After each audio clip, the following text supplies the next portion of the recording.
Rwanda, la vie continue malgré la fermeture de la frontière burundaise jeudi dernier. Après seulement 1 an de réouverture, presque une semaine après cette décision, comment la population vit-elle cette situation? On voit cela avec notre correspondante Mariam Koné.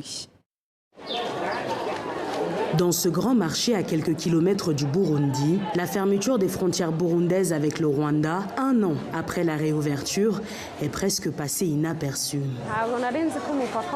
Moi, je ne savais même pas que la frontière était fermée. Vous venez de me l'apprendre. Mais ça n'a rien changé pour nous. C'est toujours la même fréquentation.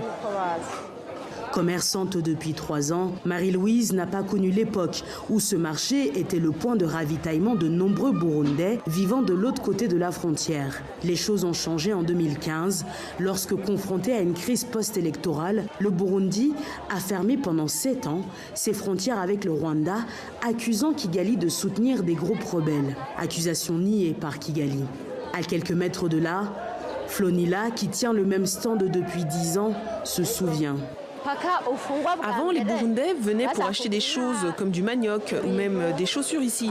Mais depuis la première fermeture avec le Burundi, peut-être que les Burundais avaient peur, mais ils n'étaient pas aussi nombreux au Rwanda. À l'extérieur du marché, les motos qui avaient l'habitude de transporter les quelques Burundais qui venaient encore dans le marché sont résignées. Nous sommes déjà passés par cette situation. On a fait avec. Maintenant, nous devons simplement attendre que le gouvernement règle la situation. En plus de fermer ses frontières terrestres avec le Rwanda, le Burundi a aussi expulsé des ressortissants rwandais. Kigali a demandé à ses ressortissants d'éviter un pays qui ne veut pas d'eux. Jusqu'au bananier, c'est le Rwanda. À partir des tournesols, c'est le Burundi. En 2015, de nombreux Rwandais et Burundais auraient emprunté ce chemin pour rejoindre le Rwanda lorsque la frontière a fermé brusquement. Cet habitant a aidé plusieurs d'entre eux à traverser ce passage aujourd'hui devenu illégal. C'est un passage connu uniquement par les habitants.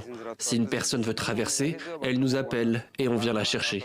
Les personnes qui ont été bloquées de l'autre côté peuvent traverser par ici, mais moi je n'en connais plus.